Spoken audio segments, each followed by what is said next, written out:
It's good to have our wardens and clergy with us, and I think this webinar has been open out to others as well. So thank you for being here, for taking such an interest in a really important issue of our time. So for an opening prayer, I'll use the Collect for Racial Justice Sunday, which comes from the Church of England, who's also working on these issues. Merciful God, you are righteous and love justice. Stir the hearts of your people that, rejoicing in our diversity, we may repent of the wrongs of the past. And by your grace, seek the peaceable kingdom of your Son, our Savior Jesus Christ, who lives and reigns with you in the unity of the Holy Spirit, one God, now and forever. And we're so happy to have Peter with us. Here's a little bio on Peter Jarrett-Schell. He serves as the chair of the Reparations Task Force of the Episcopal Diocese of Washington, and is director of Calvary Episcopal Church, which is an historically Black congregation. He's the author of Seeing My Skin, a story of wrestling with whiteness, and was included in the award-winning anthology, Preaching Black Lives Matter. We are so pleased that Peter is with us in his busy schedule. Thank you, Peter. We look forward to your wisdom. Well, I don't know if wisdom, but at least you can maybe learn from my mistakes and follies along the way. So it's really, really good to be here with you all. So I guess I just wanted to start off giving a little sense of this book I wrote and kind of the work and why I think it's important and some of the practices that I think are necessary to do this work well. Here in the Diocese of Washington, we came to the question of reparations quite organically, I think. There was a sort of grassroots group of principally, initially, white folk in the diocese that were working together to try and figure out how we could show up more responsibly in majority Black spaces within the diocese. One of the blessings that the Diocese of Washington has is that we have some very strong, a cohort of strong historically Black congregations, a large number of predominantly Black congregations as well. And we're trying to wrestle with this question. But as we worked through it together, eventually one of the members in this kind of working group said, you know, like, it's really great for us to be talking about it. What are we going to do about it now? And this question of reparations came up. And I'm sure you're all here on this webinar right now, so I'm sure you've kind of heard it in the air. You've heard some of the public discourse about it.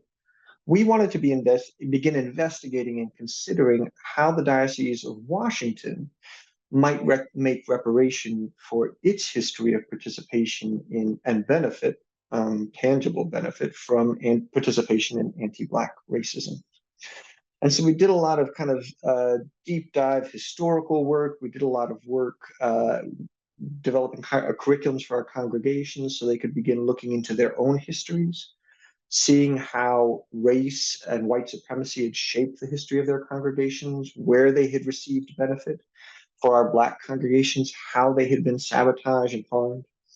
Working through all of that, and eventually, now almost a year and a half ago now, we put forth legislation, a resolution to our diocese to sort of formalize and institutionalize this process. So we'd have a set of kind of concrete policies and actions we could take moving forward. As we were doing that, the church publishing group sort of approached me and asked me to write a book about how we were doing what we were doing. There's been an abundance of books written both from secular and religious perspectives about why the work of reparations is necessary. I don't want to belabor that point because honestly, Black folk have been thinking about this, writing this, and arguing this case for decades now. And I think that's really important for us to remember. This is not new. This idea of the necessity of reparations, particularly here in this country for our legacy of participation in anti-Black racism, is not new. Arguably, you can say that it started with the group of leaders that met with Sherman following towards the closing months of the Civil War. when he kind of asked them, what's necessary for you as now freed people to make your way in the world? And they made the argument that they were entitled to land that they had worked, and this was necessary for them to be able to participate as equal and free members in this nation. The case and the argument for reparations continue being brought up through the years. Our current moment, I would argue, of reparations really started in, what is that? I'm going to get the year wrong, but I think it was 69.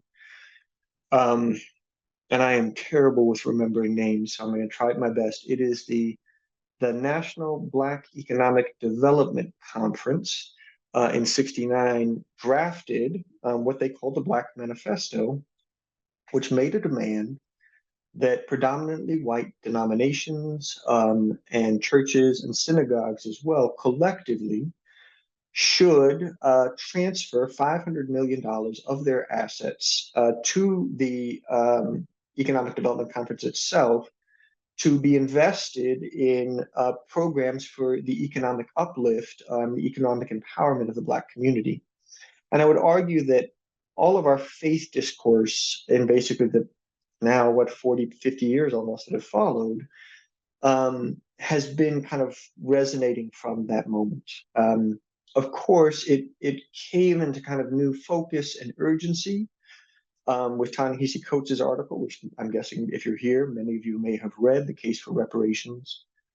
One really important contribution that we thought about here in the diocese that article made was that it called us to consider this question of reparations not solely from the perspective of the legacy of chattel slavery, but also for contemporary wrongs going forward. So Coates makes this argument for reparations, not from slavery, but based on post-World War II housing segregation and discrimination that occurred in Chicago. It sort of makes the argument there in that place. That's been an important learning that we've had here in the diocese as well, about the importance of looking at what's going on right now and how harms and plunder and sabotage are being perpetuated right now. To loop back, though, again, church publishing approached and said, there's a lot of books that are arguing why this should be done. There's not a whole lot of literature about how it can be done. And so they asked me to write about what we were doing. And I did something problematic at that point, which I'll cop to. I didn't want to do it, partly because they had a short time frame in which to write it. It seemed very daunting, and I had a clear sense of all of the many, many mistakes we had made along the way and how we were still feeling our way forward. So I reached out to some of the partners that we had made in this work here in the diocese. We had probably, of all the many mistakes we made, one of the few really good decisions we made early on was we reached out to form an accountability board composed of Black leaders, of Black organizations in the area working for the economic empowerment of the Black community. We brought together leaders both within the diocese, the Union of Black Episcopalians, the group, informal group of Black deacons, but also outside the diocese as well. Organizations, some of them secular, some of them very critical and skeptical of the church, that have been working on this question of Black economic empowerment within their own communities, been wrestling with the question of reparations for a long time, to essentially look over and audit our work, to give pushback. So I reached out to some of these leaders and I said, which I did believe, that I was not the person to write this, right? That this is part of the work of reparations, is restoring agency, restoring voice, restoring attention to Black communities and Black leaders that have had these assets of agency, autonomy, attention, voice stripped from them in a variety of ways. And so kind of the last thing that I thought that this conversation needed was some other white guy saying how this should be done. And I thought that argument would hold water. The leaders I spoke with said, you're right in principle, but the fact is, generally speaking, white institutions don't listen to us when we say these things. And so they suggested what became the format of the book was essentially a kind of, well, you're here reading it, so maybe you've already put the bait, a Trojan horse, where I, being, as I'm told, a fairly non-offensive seeming white person, people generally find me fairly non-threatening, could present a sense of why this was important, and then the bulk of the book could interview leaders, Black leaders doing this work, and get a sense from them about what the most essential guideposts, the most essential working principles, the pitfalls, the best practices of how to proceed in this work. And that's what the book ended up being. So I wanted then just to maybe share with you some thoughts and ideas about what I've gleaned from our conversations about best practices going forward. First thing I would say is that it's really important to set your expectations early on, to acknowledge that in doing this work of reparations, we are trying to chart a course to a place no one has been. At no point in this nation's history have reparations ever been made in the way that they should be made. There's various different groups and organizations that have attempted it, and all of them have fallen short in varying degrees. There are some that have done it well. There's some that have done it really poorly. But so to start off saying you're not going to get this right, you're not going to get it perfect, and that's not a reason not to proceed. In fact, sometimes the anxiety over perfection of getting it absolutely right is one of the ways that white supremacy sort of hamstrings us before we even get out the gate, figuring that we have to figure out the whole plan before we can get started. And that's a good way to do nothing. So to set expectation that you're going to fail a lot and you're going to make some very embarrassing blunders along the way. And we've learned that in the diocese. But to commit that you're going to make yourself accountable, you're going to work on learning, and you're going to try at every stage to do better. It's important to do this work not perfectly, but to do it well. We learned that in the diocese. One of the things that we realized as we were doing this work is that at this stage, if you've been following the news, we're now about 5 to 10 years into a kind of renewed energy and a renewed momentum around the case for reparations, around making reparations. And there's a lot of institutions at this point, seminaries, churches, universities, some municipalities that have begun undertaking this work. And we realized that we didn't have to reinvent the wheel. So we commissioned an academic, a scholar, to go out and basically take a survey of what had been done across the country. And he found a lot of these programs. He looked at a total of 85 of them, I believe. There may have been a little more towards the end. And broadly speaking, as he looked at them, he said you could sort of divide them into two broad groups. And this is sort of crass terms, but it's fair. The failures and the successes. The failures were the ones basically where the community to whom this organization or institution was making reparations at the end of the process said something to the effect of, it would have been better if you had done nothing at all. That in a variety of different ways, the project of reparations that were undertaken by these institutions were so problematic, so half-hearted, so in some cases, patronizing, that the community basically said, we would have preferred that you had not. And then there were the successes, and they weren't unqualified successes. Again, I said, no one has done this work perfectly. But what we noticed is there was another group of projects where the community to whom this institution was making reparations, where they identified we owe a debt and we're trying to make it right, engaged the project with a kind of sustained, critical, and constructive criticism. There was a response of, we're glad you're doing this. We like some of what we see, but there's a sense that there's certain things we think you need to do better. And in that, we saw a sense of investment, that essentially that the community to whom reparations were being made had seen enough of a good faith effort, enough intentionality around the process, that they deemed that it was worth their while to continue investing their time in seeing how this process would continue forward. And that was the marker that we looked for about how to proceed. And so then as we looked at these successful projects, there were a couple things that themes, guideposts that we saw that were consistent. The most essential one was to get the involvement, the leadership, and the input of the community to whom reparations are being made as early as possible, to essentially to the people, whoever you think it is that you owe reparations to, get those people involved early on to help shape the scope and the direction of what the project would look like. That was really, really essential. Another piece that came up was the idea that it was sort of connects with that first one, is that listening is absolutely essential.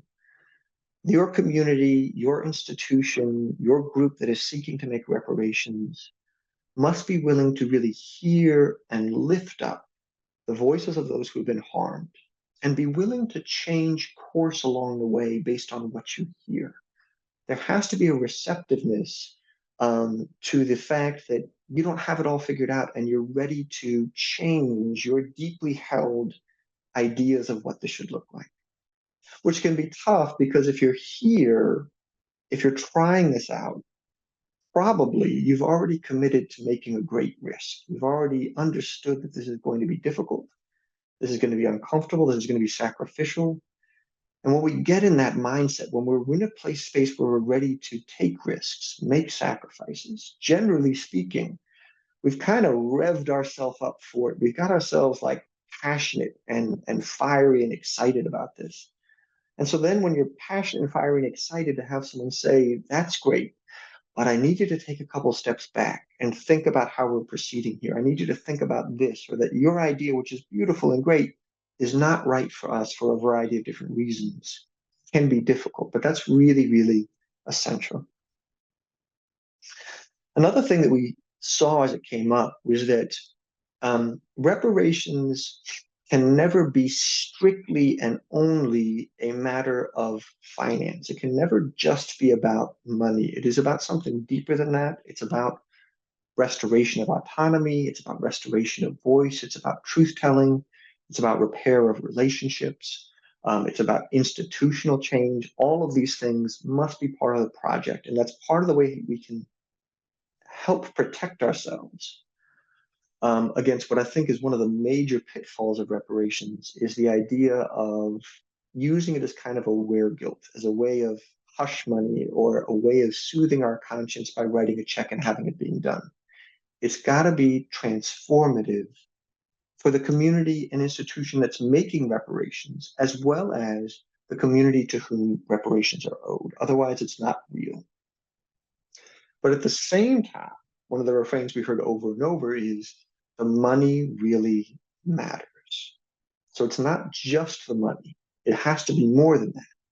But if you're not willing to put your money where your mouth is, then you're probably not serious about the work.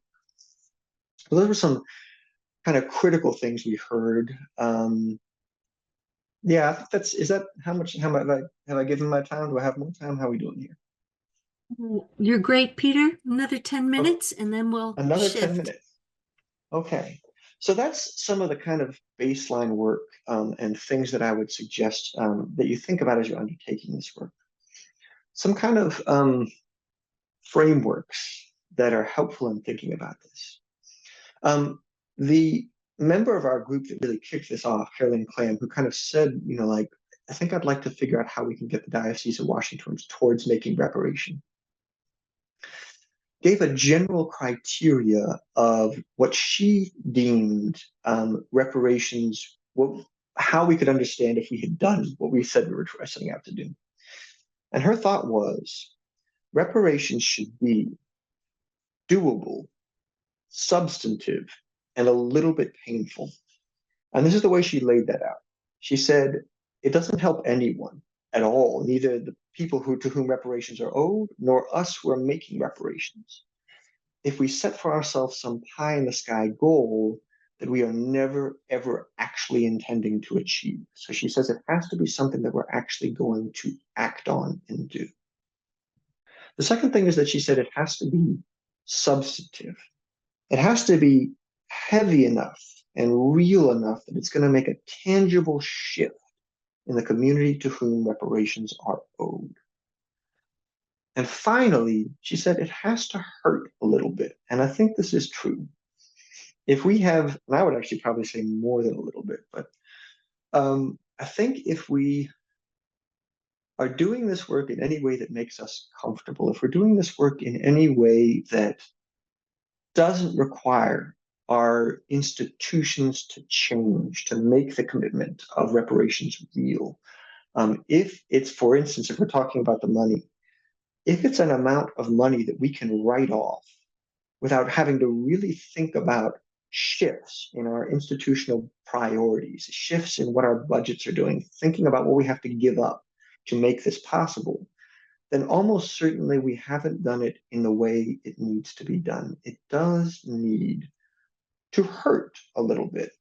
And I don't think that's a matter of self-flagellation. It's not a matter of beating ourselves up for white guilt or anything like that.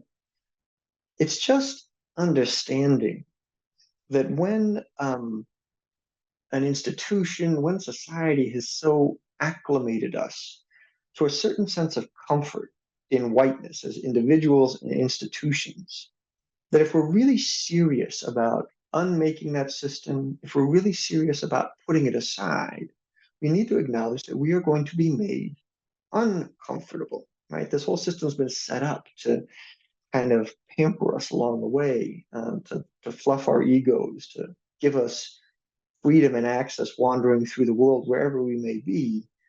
There are things we're going to have to give up to get towards where we need to be.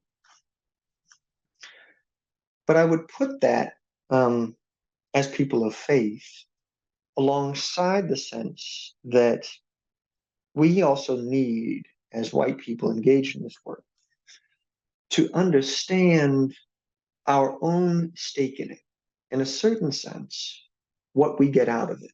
And I say that cautiously because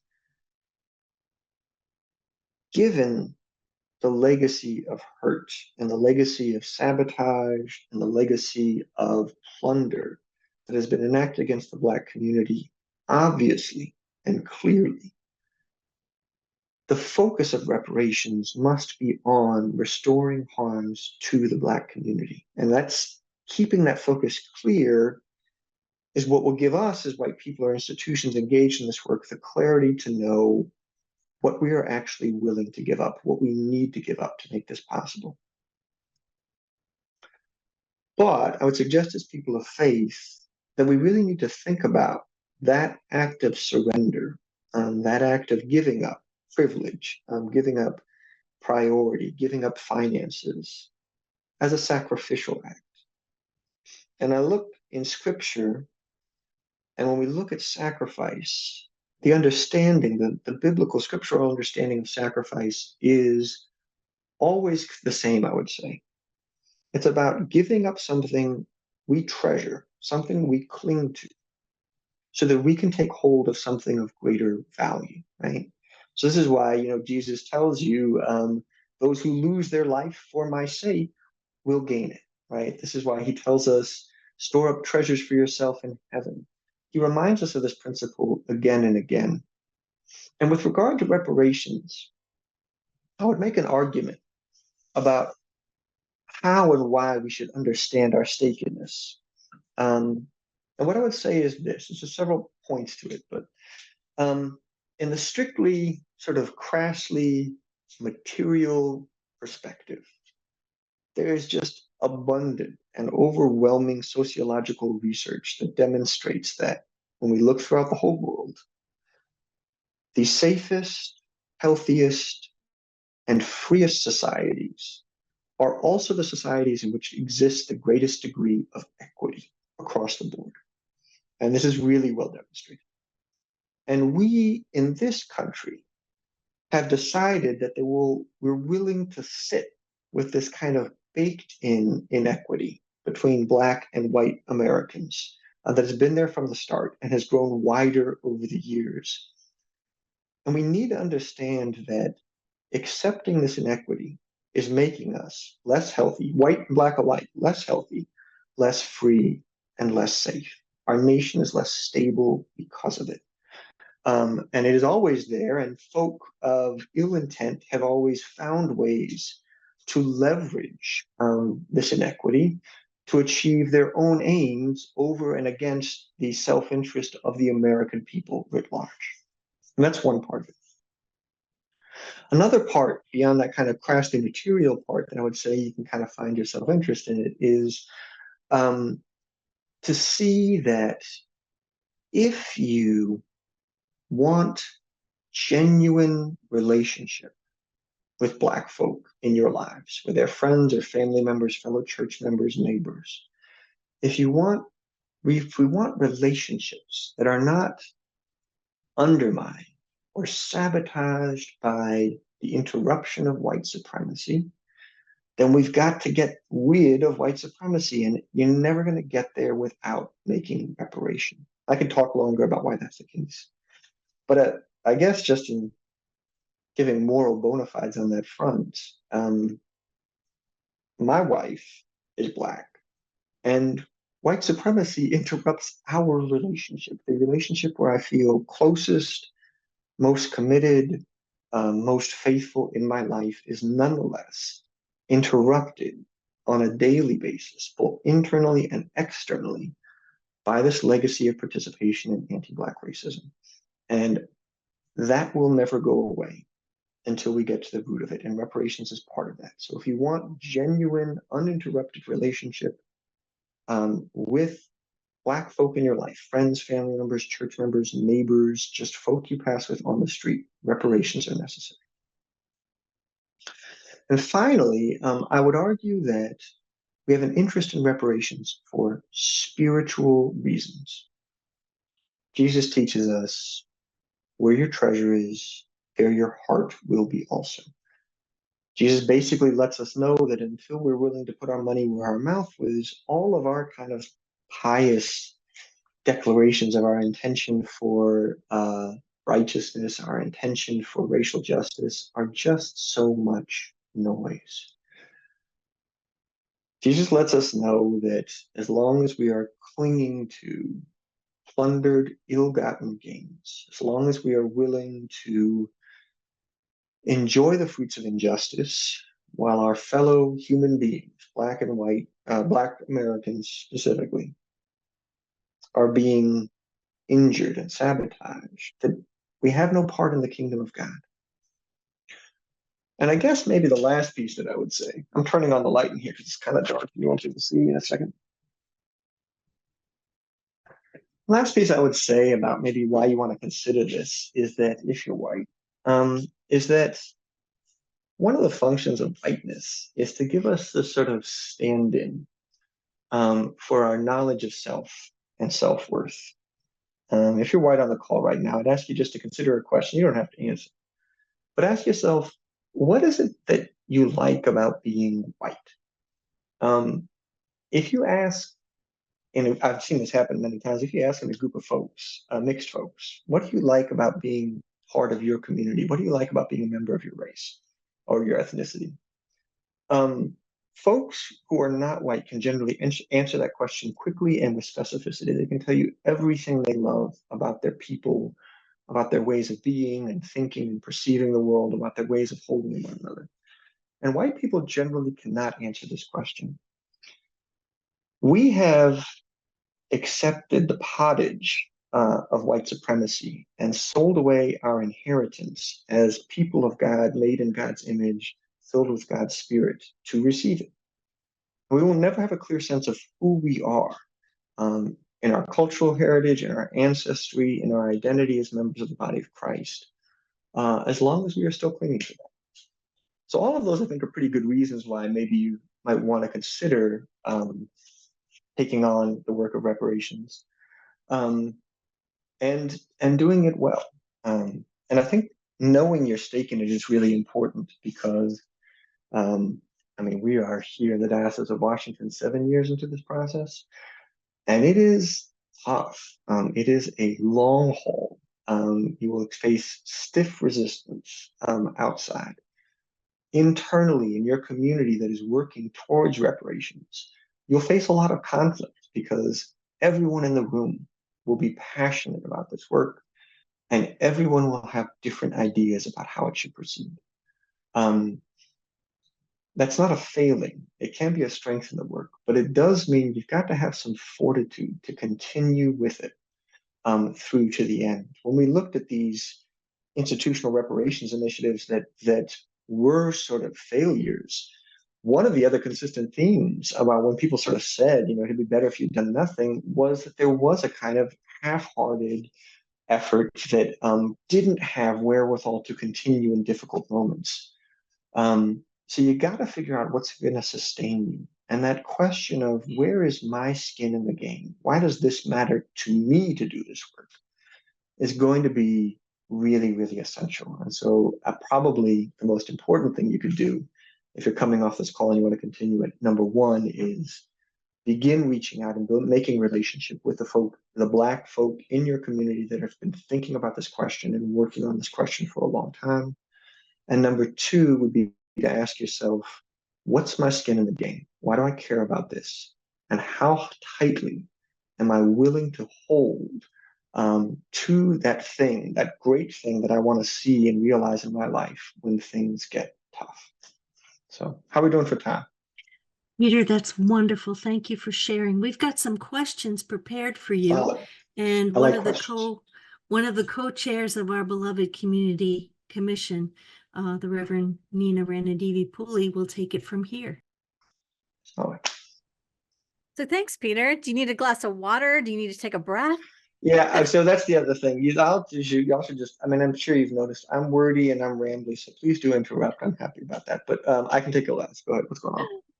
Really appreciate your being here. So I know the 4 questions we're going to ask you from our commission, and then we'll take some questions from, for lack of a better word, the peanut gallery. And it's evening on a Tuesday. So I think the first question we had is kind of the obvious question. And you write in your book, I'll tell any church that listens that they need to surrender 15%. Can you talk about the reaction you receive when you say that? Sure. Let me first just say really, really briefly about why I say that. And I'll try and get real quick. The 15% is not a number that's conjured out of thin air. It's based on the work of William Darity, who's a scholar who's worked on this extensively. So he makes the argument that financial reparations, if we're just talking about the money portion of it, that the aim of financial reparations should be to close the wealth gap. And basically says that given that Black and white people have been in this nation, or the people who are now called Black and white have been in this nation since roughly the same length of time, in roughly similar proportions all the way through, that we would assume that if there was no evidence of white supremacist sabotage and theft, that there would be no wealth gap. So we can say that the wealth gap itself measures the total amount of reparations owed.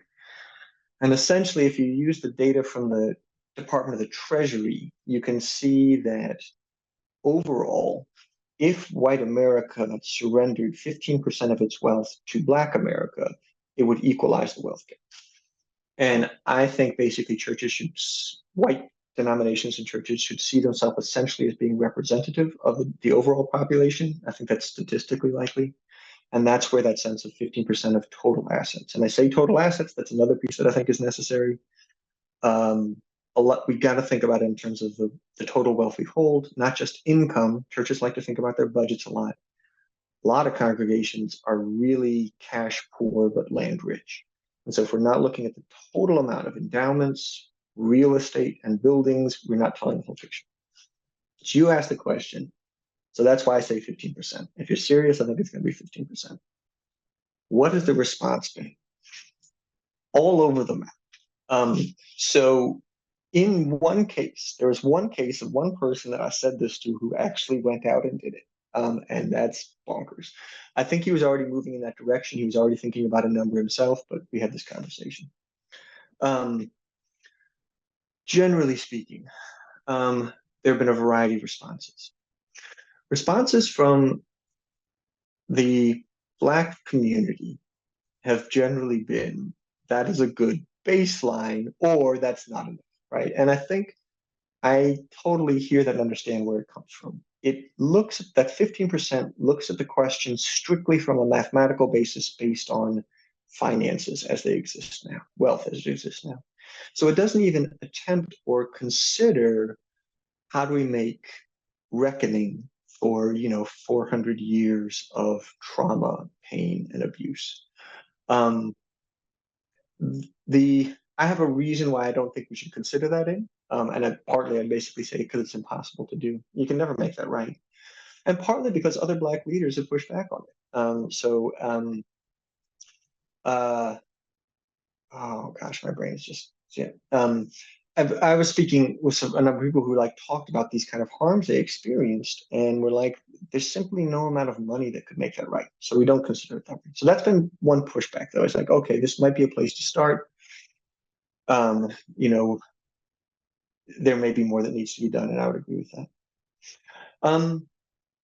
One response that I've heard from white folks that I've mentioned it to is that would essentially, I've seen institutions respond and say, doing that would break our church or break our denomination or break our diocese. And my initial response to it was like, okay, you know, like, I don't mean to be flip, but like if maintaining our institution requires us to hold on to plundered assets, then probably our institution doesn't deserve to be here.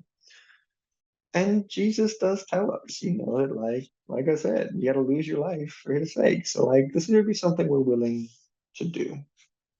But after I had that initial response, I was talking with one of our accountability partners about it. And she said she agreed with the sentiment, but she said it's also not really true. Like, your institution could surrender 15% of its assets and still continue on. It would be different, and we'd have to think about our priorities differently, but it would persevere. So there is like an immediate, like the sky is falling sense. The other response I've gotten is that it's just not possible, and not in the sense like we don't want to do it, but it is not possible. So a lot of churches will tell you, you know, in a variety of different ways, our assets are encumbered in some way. You know, like we have this endowment, but it has the stipulations on how we use it. Or, you know, we can't just sell off our property because we're accountable to the diocese, so we'd have to consider, you know, like that. And early in the process, I was more open to considering, okay, let's figure out, you know, what we actually can do. But now I think more that a lot of those arguments are largely a failure of imagination, or a failure of willingness to actually go through it. So for instance, you say, okay, my church wants to do this. We'd like to sell off our rectory and figure that does account for 15% of our total assets. But we know that if we do that, the diocese says, well, you've got to do X, Y, and Z. Well, then the next stage is, okay, how do we press the diocese to acknowledge that we're going to do with this what we said we're going to do with it with? There are legal ways to unencumber designated gifts. There are legal ways to go to your endowment and said it was designated for X, Y, and Z purpose. We're going to reopen it for this reason. It is not easy to do. And I think that's when people say can't. What they mean is that it's not easy to do. And that is certainly the case. Many of these things will not be easy to do. But I think we should not mistake what is difficult for what is impossible. So that's been the general sense. There have been actually, so like I said, there was one person I talked to who was like, okay, and then they went out and did it, and it wasn't easy for them either. I don't want to like give that sense, but they were just determined this is what it was going to be. And again, I think they had done a lot of work on their own to come up. I think I was telling them more or less what they expected to hear. I have sometimes been surprised by some folk that I've mentioned this to. They said, oh, like, and thought that it would be more, you know, which is, you know, you might imagine. So there's been a variety of responses. In terms of folks who might be hearing me on this call right now, I would just say, you know, hold back all the sky is falling sensibility. You know, no, it probably won't kill you as a church. Yes, it will be really difficult to do, and you can do it. Yes, it will involve this extraordinary change within your institution. That might not be a bad thing. We are coming into Holy Week. We do say we are a death and resurrection people. We do, I don't know as Episcopalians, we don't always like to look at it, but we do have this book called Revelation, which is about the end of the world as we know it. And I know you didn't ask me here to do biblical interpretation, but I will tell anybody who's listening to this as well. The book of Revelation is a book of hope, and it's meant to convey to us that, yes, we will see the world changing from everything we can have known it to be into something better. And I think that's really the question we need to look at when we look at our nation, our denomination's history, our long history of participation in white supremacy, to ask ourselves, is this really the world that we want to live in? So that's so that's the response about the 15%. Thank you. I'm pushing us along to these questions. Yeah. All right. So you mentioned this earlier in your conversation with us, and obviously it's in your book that you make it really clear that building relationships with directly impacted communities should be the first step in the process. And we were wondering, like, how other dioceses like ours have done that authentically and well. I actually, we're in New England, and we're actually in a more racially integrated part of New England than some, but it's certainly, having worked in Baltimore and having worked in Maine, I can tell you Western Mass is closer to Maine than it is to Baltimore in terms of racial diversity. So we just would love a sense for how dioceses have done that well. Yeah. So the thing that I would suggest you want to do is that you want to find folks that are already on board for this possibility. And the reason I say that is a lot of institutions looking at this saying, okay, we're doing reparations work, and we think in this case, we owe reparations to the Black community, so we've got to have Black people involved. And they will just like grab any warm body with dark skin that they can put in a chair. And if you have some genuine relationships, when people feel some commitment to, some people might say yes, even though they don't want to be there. They'd be like, okay, like, so-and-so, pastor so-and-so, bishop so-and-so is my pal. They've been there for me, I'll show up. But they don't want to be there. We are talking about very, very deep and painful traumas. And there are some folk that don't want to revisit them. And for Black people, it is absolutely their right to refuse to revisit them. But there are folks who do want to talk about it. There are folks within the Black community that have said, I am ready to share this story. I want to share this story. I want to see what it takes to make this right. Those are the folks that you need to reach. I would say it's probably good to try and look internally first. So if you've got a union of Black Episcopalians, if you've got racial justice groups that have at your congregations that have Black members to begin with, that might be the first place you want to go. And ask, say, hey, we're doing this. Is this something you might be interested in? If the answer is no, then ask a follow-up question. Then you may get a note of this question too. Who else do you think I should talk to? That's a really, really important question to ask. Then I would encourage you probably to look outside your diocese, not the geographical boundaries, but outside the institutions of your diocese, to look at what are the Black-led organizations in your neighborhoods and areas that are working on economic empowerment. If you don't know who they are, a Google search will get you some results, and it's a good place to start. And it's going to be really awkward and uncomfortable. You're just going to pick up the phone, you're going to call, and you say, this is who we are. This is what we're thinking of doing. We would like someone who can, provide guidance, can provide insight, can audit our work. We're ready to talk about what the terms of that looks like, about the balance of work, all of these things, but we are serious. And you will get people that just say, like, laugh at you, or just say, like, no, I've been burned by this before, I'm not, whatever. And you just keep going. And you will find people eventually that are willing to work with you. And then you might have to ask the question, who else should I be talking to? One other kind of piece of advice that I'd offer on that is that you should be ready to talk to folks who will make you uncomfortable. That's really important. Whose vision of repair, whose vision of agency, autonomy, and liberation for the Black community makes you uncomfortable. Because the likelihood is, if you're only talking to people who make you comfortable, that in some way you found a group of people that are willing to kind of support you in the sense of where you are right now. There's a little bit of coddling going on. So you need to get folks who are willing to press you. And that's uncomfortable, but it will also help you grow as a diocese, as an institution, grow individually, spiritually, folks, as you're you're working on it. Thanks. That's perfect. I'm taking notes and trying to make sure I ask the questions. So you asked the question in your book, what is the difference between charity and reparations? And we were wondering if you could speak a little bit more to that. Yeah. So I've asked several people this question because there's a very clear sense about it. And I think there's a couple critical pieces. One is that reparations is genuinely sacrificial. And this comes to that piece, it's gotta hurt.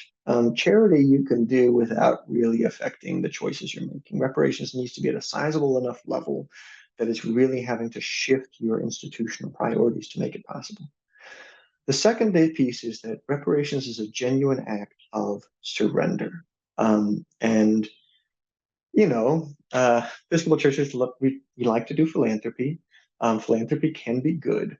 Philanthropy generally involves the philanthropic institution maintaining control of what happens with the assets. So this is like, we're going to create an endowment and you write in a grant and we'll just deem if it's worthy or not. And that is still, if you're a predominantly white institution, there's still a white institution deciding what is best for the Black community.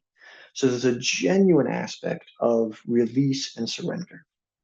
Now, the other thing that folks did caution me is like any movement or project where there's money involved, there are people who are interested in taking advantage of the situation. So there is like a question of accountability. I would say our stake in accountability basically looks like this. If we're working with a partner organization, we say, okay, this body says that they are capable of receiving these assets, of doing something good in the community with them. What we need to do is go back to the community that they're serving and say, do you have confidence in this organization, right? And that's like door knocking stuff. And they will say yes, or no. They will like, no, I don't do that. Or yes, like these folks have been here years. They have, done the work. We see them showing up.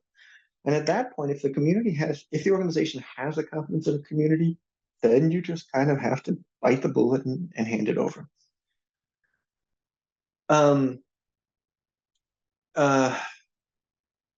Dr. Amani said, and you should mention that, quote that in the book, she said one of the critical pieces is, which I love the way she phrased it, is a stiff resolve to create space for people to name the solutions to their own problems.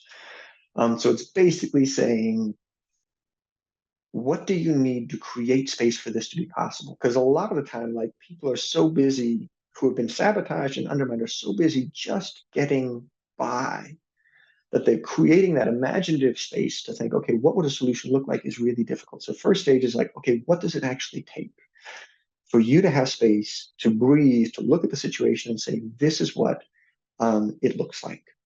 And the other piece that's really essential is then patience to wait for the response, which can be difficult. Another one of our partners said that reparations has to move with all of the urgency, with all due urgency, but not at the speed of capitalism, where she basically said that you have to work in the sense that this is a problem that needs to be addressed, and every time that we hold off, we're deferring the solution and just making it worse. But we need to move with due deliberation, which means creating space for people to answer the question, what are the solutions to their own problems? And that can be frustrating because a lot of times people in situations like, I've never had the space to answer that question, haven't been given that opportunity. Move at the speed of trust. Whoever said that, I think that's right on. It's moving at the speed of trust. And you all know this, like probably from your own lives, where you're dealing with something difficult and harsh, and someone says, like, well, what could I do to help? And you don't know the answer, right?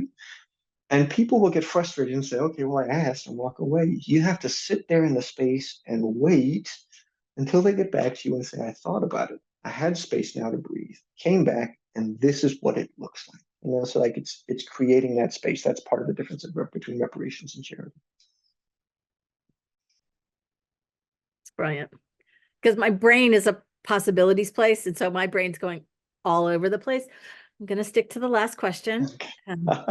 Do my level best. Okay. So in the book, you have a chapter on evaluation. So how will we know we've accomplished our goal and whether our efforts have been successful in the eyes of God and our sisters and brothers?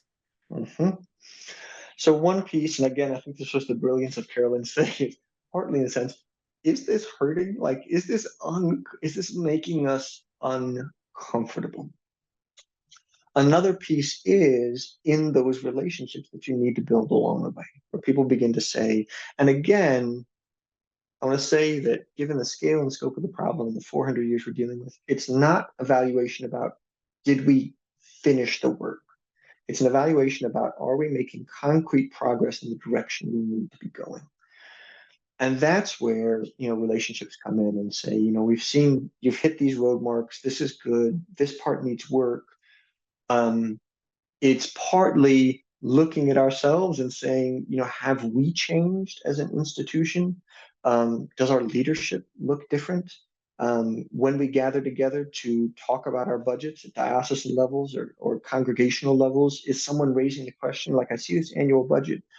I don't see how this reflects our priorities as an institution reflected to racial justice. If someone's asking that question and being heard and you're having the conversation, you might be moving in the right direction. So I think all of those pieces are kind of important and essential. I think partly it's a sense of like, have we adopted, have we taken it on as a sense of identity? Lindsay Ayres, one of the folks I talked in the book, says that for her, that's the marker of what looks like success, is that your institution will now say, it's not that we did reparations, it's that we are a repairing institution. So we seek out this problem, we go for it. If we feel like we've actually taken care of this piece pretty well, which is unlikely because it's a big problem, but if we feel like, then the question is, where else have we been complicit and how do we move on there? But so that it becomes part of your sense of who you are as a people. Gray Maggiano, his congregation memorial, like he said that explicitly. He said, we are a reparations congregation. This is who we are as a people now. I don't say that there's precedent, for that in our faith and spirituality. We understand ourselves to be repairers of the breach. We understand ourselves to be the bearers of a new creation. We sing at Christmas, we sing Joy to the World. If you sing through all the verses, there's that one about how he comes to make his grace known as far as the curse is found. Like you're searching out every place until the grace of Christ has actually made this whole. So that's, I think, part of it. So we have one question. We actually have a couple, but here's one for you from our questions and answers group. We only have 6 minutes left, but let's get at least one of these. You mentioned that those places that are safe and healthy have equality, and our nation is unsafe and unhealthy overall.